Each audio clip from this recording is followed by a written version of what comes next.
अगर उसको एक शब्द में कहा जाए, अगर इसके विश्लेषण के लिए कहा जाए इसके लिए कौन जिम्मेदार है, तो मैं स्पष्ट तौर पर कहना चाहूँगा कि ये मोदी की सरकार ने दे रखा था।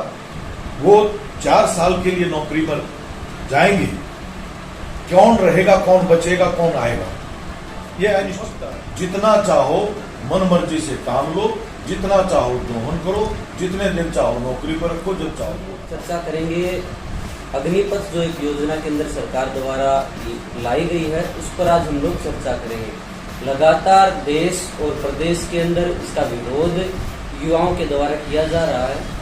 इसके ऊपर चर्चा करने के लिए हमारे साथ हैं भारतीय कम्युनिस्ट पार्टी मार्क्सवादी के राज्य सचिव अमित सुरेंद्र जी, और हम अपने चैनल के ऊपर आपका स्वागत करते हैं डॉक्टर साहब।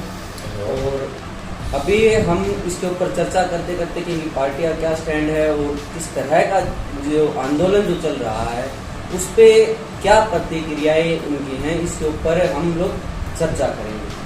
अभी सुरेंद्र जी, जैसे जो ये योजना आई है, इसका युवाओं के ऊपर किस तरह का प्रभाव पड़ रहा है, किस तरह इसको आप लोग देखते हैं? देखो, ये जो योजना लेकर आई है सरकार, इसको एक सिरे से हम खारिज करते हैं और हम इन्हीं पूरे देश के नौजवानों ने इसको खारिज किया। और देश का नौजवान ये उम्मीद कर रहा था कि 2 साल से कोविड के चलते हुए भर्तियां रुकी हुई, कि भर्तियां खोली जाएंगी।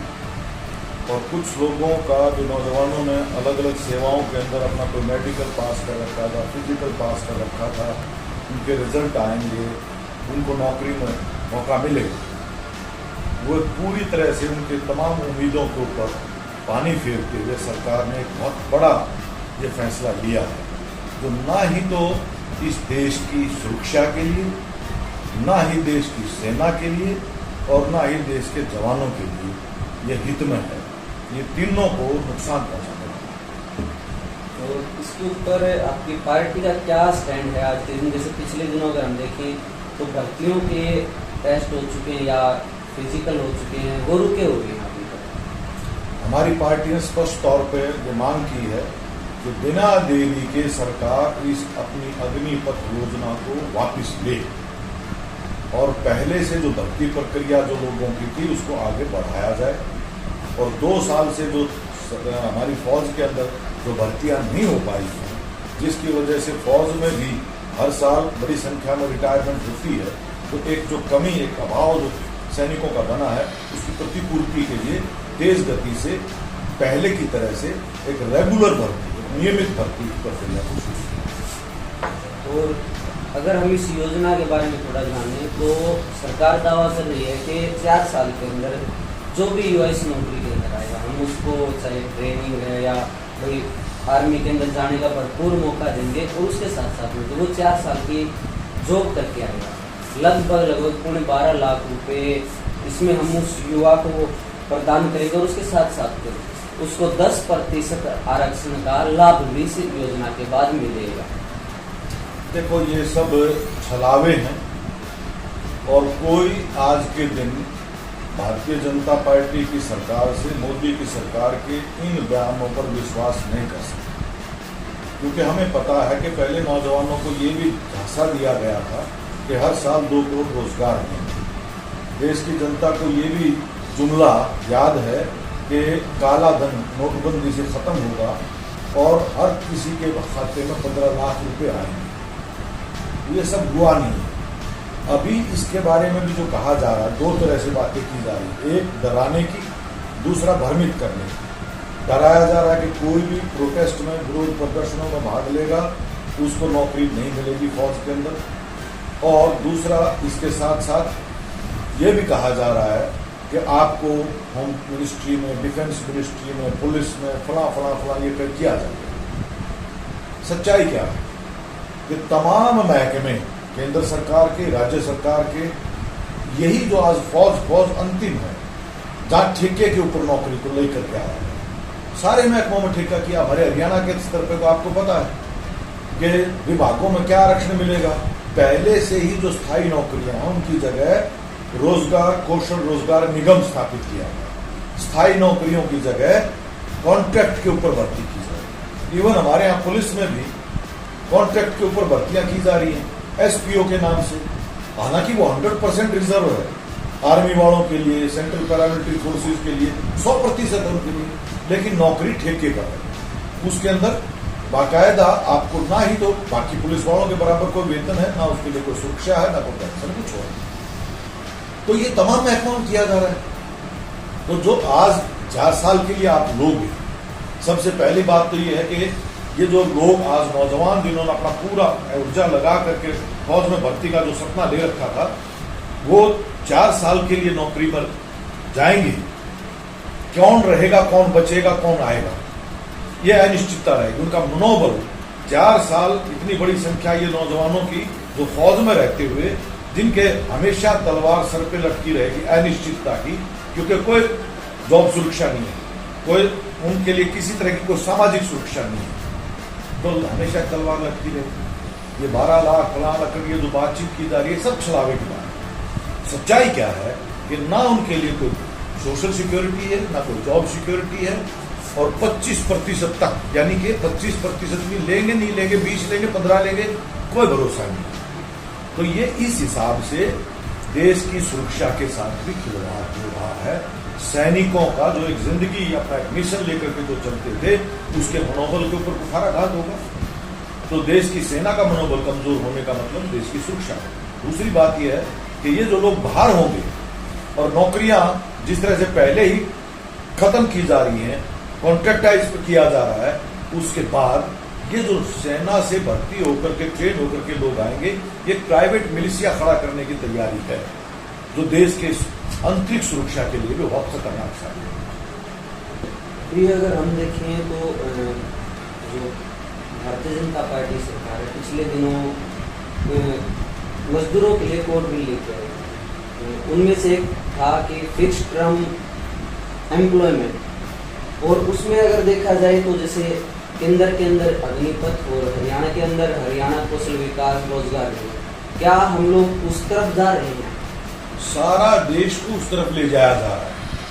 ये बाकायदा नीतिगत आधार के ऊपर पूरे देश की जो भी आज तक आजादी के बाद हमने आत्मनिर्भरता जो खड़ी की गई थी, जो कुछ अधिकार लोगों को मिले थे, उन तमाम अधिकारों को छीना जा रहा है। अभी आपने ठीक कहा, लेबर कोड बिल अंग्रेजों के खिलाफ लड़ते हुए देश की आजादी के लिए लड़ते के साथ साथ कुछ अधिकार हमने हासिल किए थे। आजादी के बाद हमने अधिकार हासिल किए थे, स्थायी काम, स्थायी रोजगार, समान काम, समान वेतन, सामाजिक सुरक्षा, साप्ताहिक छुट्टी, आकस्मिक अवकाश, मातृत्व लाभ, दुर्घटना लाभ वगैरह वगैरह वगैरह वगैरह। लेकिन आज इन लेबर कोड्स के तहत वो तमाम अधिकार जो हमने आजादी के बाद हासिल किए थे, उन सबको खत्म कर दिया। और वो ना सिर्फ प्राइवेट सेक्टर के अंदर, बल्कि सरकारी विभागों में भी बाकायदा चीफ सेक्रेटरी की तरफ से, हमारे चीफ सेक्रेटरी को ये लेटर जारी किया गया है कि ये जो हरियाणा में कौशल विकास रोजगार निगम के तहत जो भर्तियां होंगी, इनका जहां जिस पद के खिलाफ ये भर्ती होंगी वो पद समाप्त हो जाएंगे, इनका कोई पद नाम नहीं होगा। इस तरह से इनके नियम बनाए जाएं कि ये समान काम समान वेतन की मांग ना कर सके। इस तरह से नियम बनाए जाए कि नियमितीकरण का, रेगुलराइजेशन का कोई मुद्दा ही ना बने, कानूनी रूप से कोई दावा ही ना बचे। तो इस तरह के ये सब जगहों के ऊपर ठेके के आधार के ऊपर जितना चाहो मन मर्जी से काम लो, जितना चाहो दोहन करो, जितने दिन चाहो नौकरी पर रखो, जब चाहो उनको हटाओ। ये स्थिति पैदा की जा रही है, पूरी तरह से कॉरपोरेट के पक्ष में की जा रही है। और ये दिशा अगर रहती है देश के स्तर पर, तो ऐसा लगता है कि ये फौज भी कॉरपोरेट्स के हवाले हो जाए। अभी अगर हम देखें तो युवा देश के अंदर आंदोलन रहता है, पूर्ण रूप से आंदोलन के अंदर युवा उतर चुके हैं। और उसमें अगर देखा जाए यूपी बिहार को देखा जाए तो सबसे ऊपरले स्तर पर है। वहाँ पे सार्वजनिक जो संपत्ति है, रेल है, चाहे यातायात के संसाधन है, उनके ऊपर लगातार युवाओं का आक्रोश उतर रहा है।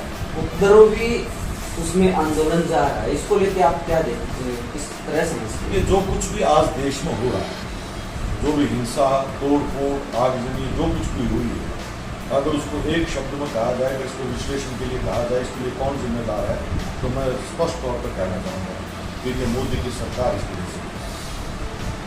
ये नौजवानों का गुस्सा जो सेना में जाना चाहते थे, अनुशासित फौज में जाना चाहते थे, जिनके सपने थे, जो उम्मीद लगाए बैठे थे मोदी सरकार से कि कोविड खत्म होने के बाद अब ये प्रक्रिया चलेगी, उनके लिए एकदम से उनके सपनों को चकनाचूर किया गया। और ऐसी स्थिति में बिना किसी विवेक के जो भी आक्रोश जिस स्थिति में भी आया है उसके लिए सरकार जिम्मेदार। उसके बावजूद हम तमाम नौजवानों से ये अपील करते हैं, ये सार्वजनिक परिसंपत्तियां मोदी की नहीं है, इस देश की जनता की गाड़ी कमाई से ये खड़ी की गई, जनता के लिए खड़ी गई। इनके ऊपर किसी तरह का भी कोई हिंसा वायलेंस नहीं होनी चाहिए और उनको अपना आंदोलन मजबूती के साथ लड़ने की जरूरत है, एकताबद्ध होकर के पूरे जुझारूपन के साथ, लेकिन अशांति ना, हिंसा ना, ये उनके आंदोलन के लिए जरूरी है। और इस हिसाब से आज क्योंकि बहुत बड़ा हिस्सा नौजवानों का ऐसा है जो किसी संगठन का हिस्सा नहीं है, शब्दस्फूर्त ढंग से चीजें सामने आई, तो ऐसे में उनको आपसी तालमेल बनाते हुए विभिन्न स्थानों के ऊपर, गांव में, जिले के स्तर के ऊपर, तहसील के स्तर के ऊपर, राज्य के स्तर के ऊपर, ऐसे जितने भी आज जो संगठन खड़े हैं विद्यार्थियों के, नौजवानों के, वो आपस के डिफरेंसेस को भुला करके, जैसे किसान आंदोलन करके दिखाया, संयुक्त किसान मोर्चा, अनेकों तरह के किसान संगठन आपस में बहुत सारे भेद थे लेकिन मुद्दे आधारित एक एकता स्थापित की। ऐसे ही आज विद्यार्थियों और नौजवानों को अपने तमाम संगठनों को उनको एकताबद्ध होना चाहिए, आपसी तालमेल स्थापित करना चाहिए और इसी तरह से एक तालमेल उनको हर जिला, हर तहसील, ब्लॉक और गांव स्तर तक आपसी तालमेल स्थापित करते हुए एक अनुशासित और बेहतर तालमेल के साथ उनको या उनको आगे लड़ना पड़ेगा। जैसे अगर हम देखें देश और खासकर हमारा हरियाणा प्रदेश तो बेरोजगारी के ऊपर नंबर 1 है, तो उसके ऊपर और ऊपर से इस तरह की योजनाओं का आना, युवा दिन प्रतिदिन चाहे वो डिप्रेशन का शिकार हो रहा है। अभी देखा जाए तो हमारे रोहतक के अंदर भी कल ही परसों एक युवा ने सुसाइड किया। तो इस तरह के जो सुसाइड हो रहे हैं, बेरोजगारी और डिप्रेशन का शिकार होने वाली हो, उसको आप किस तरह से देखते हैं? ये एक ही सिक्के के दो पहलू, आपने ठीक कहा। तो सरकार जिस बात को समझना नहीं चाहती वो ये है कि जब उनके सपनों के ऊपर कुठाराघात सरकार ने किया, एक नाउम्मीदी पैदा हुई, तो 2 नौजवान हरियाणा के अंदर आत्महत्या कर चुके। एक ये अग्निपथ योजना के तुरंत बाद अभी जो सचिन लड़का जो है उसका आत्महत्या की। तो ये एक तरह से निराशा में, एक तरफ आप आत्महत्या कर रहे हैं और दूसरी तरफ शब्दस्फूर्त आप सड़कों के ऊपर आकर के कहीं कोई तोड़ फोड़ या इस तरह की चीजें, उसमें कुछ लोग ऐसे भी हैं जो सरकार के भेजे थे, क्योंकि सरकार ये चाहती है कि किसी भी तरह से यह आंदोलन भटकाव में आए, तोड़ फोड़ हो, हिंसा हो, ताकि इसको दबाया जा सके। इसलिए ये मिला जुला मामला, लोग गुस्से में हैं और उस गुस्से के अंदर ऐसे ही सरकार के कुछ लोग जो है ना वो उस गुस्से को ऐसे रास्ते के ऊपर लाने की कोशिश करते हैं। इसलिए नौजवानों को सावधान होना पड़ेगा, ना ही तो आत्महत्या कोई रास्ता है, आपको अपने आंदोलन करने पड़ेंगे। हमें अपने शहीदों से, जो आज़ादी के आंदोलन के अंदर जिन्होंने लड़ाइयाँ लड़ी थी, शहीद भगत सिंह जैसे लोगों से, उनसे प्रेरणा लेनी है। हमें ना ही तो आत्महत्या का रास्ता अख्तियार करना है और ना ही हिंसा का रास्ता अख्तियार करना है।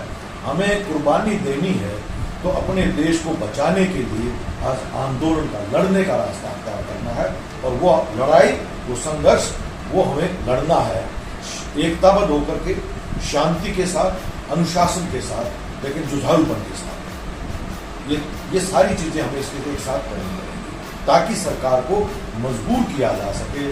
हमारे पास क्योंकि किसान पहले से ही वो हमला उनके ऊपर किया गया था, ये किसान के ही बेटा बेटी हैं, मजदूर के बेटा बेटी हैं, तो इस देश को बर्बाद किया जा रहा है मोदी सरकार द्वारा, आरएसएस नीति के संपादक के द्वारा सारे देश को बेचा जा रहा है। तो ऐसे में इन नौजवानों के ऊपर, कंधे के ऊपर देश का भविष्य टिका है, देश के भविष्य के साथ खिलवाड़ किया जाए। तो इन नौजवानों को हम अपील करते हैं कि वो देश का भविष्य हैं, उनको देश का भविष्य संभालना है, इस देश को बचाना है। तो उसके लिए हमें प्रेरणा लेनी है आज़ादी की इस 75वीं वर्षगांठ के मौके के ऊपर अपने आज़ादी के नायकों से, और किसी भी तरह से हिंसा और प्रतिहिंसा, आत्महत्या, ये कोई उसका विकल्प नहीं हो सकता।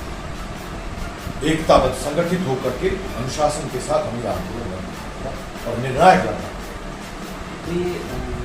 जैसे युवाओं का देश है तो कहा जाता है कि भारत एक युवाओं का देश है, और देखा जाए तो रेशो जो है उसके अंदर भी युवा है। तो आप इस तरह की स्थिति बन गई आपके लिए, इस स्थिति में आप युवाओं को क्या संदेश देना चाहिए? युवाओं के लिए संदेश यही है कि आज ये जो देश में सबसे बड़ी हमारे पास पूंजी है युवा काम करने वाले लोग, लेकिन देश की सरकार फेल हो चुकी है, बल्कि मैं कहूँगा उसकी नीतियां आज इस तरह पहुंची है कि वो चंद घरानों के मुनाफे के लिए देश की प्राकृतिक संपदा और देश की जो सामाजिक संपदा, मानवीय जो संपदा है, इन दोनों को बर्बाद कर रही है। अगर आज देश की सरकार जनहित के अंदर अगर नीतियां बनाए तो देश के स्तर पर इतनी बड़ी असमानता है, बड़े बड़े कॉरपोरेट्स के ऊपर जिनके पास आज इतनी बड़ी दौलत इकट्ठी हो गई है, उनके ऊपर टैक्स लगा कर और सरकार रेवेन्यू इकट्ठा करे, लोगों को रोजगार दिया जा सकता है, शिक्षा पे, स्वास्थ्य पे, सार्वजनिक परिवहन के ऊपर थोड़ा इस पे अगर प्राथमिकता पर खर्च किया जाए तो देश के तमाम नौजवानों को जो आज बेरोजगारी की वजह से निराशा का शिकार हो रहे हैं, कहीं वो नशे का शिकार हो रहे हैं, कहीं वो अपराध की उसके अंदर धकेला जा रहा है, ये रास्ते से बचाया जा सकता है। ये बर्बादी का रास्ता है, जिस बर्बादी के रास्ते पर किसी और ने नहीं, इस देश के शासकों ने इस रास्ते के ऊपर डाला और उनकी नीतियां इस तरह से। इसलिए हम देश के नौजवानों से ये कहना चाहेंगे कि ये देश में तमाम संभावनाएं मौजूद हैं। सवाल यही है कि जो नीतियां आज अख्तियार की जा रही हैं, वो नीतियां ने देश को सर के बल खड़ा कर रखा है। ये नीतियां पलटने की जरूरत है, देश की अर्थव्यवस्था को पैरों के बल खड़े करने की जरूरत है। कॉरपोरेट के लिए नहीं, आम जनता के लिए देश के संसाधनों को लगाया जाए। ये जो यार पूंजीपतियों को फायदा पहुंचाने के लिए देश के तमाम संसाधन, प्राकृतिक संसाधन, देश की बैंक, बीमा, बंदरगाहें, एयरपोर्ट, तेल, कोयला, सबका सब आज जो बेचा जा रहा है, ये जब यार पूंजीपतियों के हित में किया जा रहा है। इसका देश इससे कोई वास्ता नहीं है। ये देश की जनता और देश के हित के साथ खिलवाड़ कर रही है आज की सरकार। इसलिए हम सबको एकजुट होकर के नीतियां बदलने के लिए हमें इस सरकार को बदलना पड़ेगा। भाजपा को, आरएसएस को, इस गठबंधन को जो धर्म के नाम पे, जाति के नाम पे देश को अंदर से तोड़ रही है, लोगों को आपस में लड़ा रही है, देश के संसाधनों को लूट रही है, हमें आज देश को बचाना पड़ेगा। देश का भविष्य संवारने के लिए जरूरी है आरएसएस और बीजेपी की नीतियों को बदला जाए, इनको सत्ता से बेदखल किया जाए। धन्यवाद।